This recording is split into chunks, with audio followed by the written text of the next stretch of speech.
dili nato i-control ang mga sitwasyon, no, kay mao na siya ang magka-cause og anxiety, magsigit og hunahuna na to ang ugma gani, hunahunaon na to unsay mahitabo ugma, kailangan ingani ang mahitabo ugma. For example, may kailangan mulakaw jud ko ugma og ingani nga oras, ingani ingana, unya kay nag-ulan man, kusog kay ulan, makalakaw day ka, di ba? So ang Ginoo ang nagbuot, so ihatag nato sa Ginoo, i-surrender nato sa Ginoo ang atong mga plano, bisan unsa na dinaa, bisan unsa pa na kagamay dinaa, bisan unsa pa na imuhang mga decision dinaa, itugyan sa kay God, i-surrender sa nimo kay God. Mayon ka, Lord, ikaw ni bahala ani ugma puhon, Lord, ikaw ni bahala uban ni ko, Lord, ana, kay para ang Ginoo malipay sa imuha og iyahag ginang ihatag sa imuha, kay tungod gisaligan nimo siya sa imuhang future, gisaligan nimo ang Ginoo sa imong future.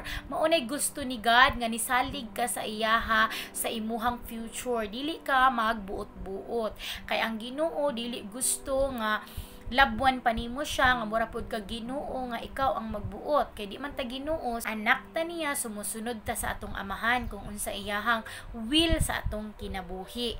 Dili kita ang magbuot kundi ang Ginoo ang magbuot sa atong life. Mga butang nga dili nato makontrol sa atong kinabuhi, leave everything to God.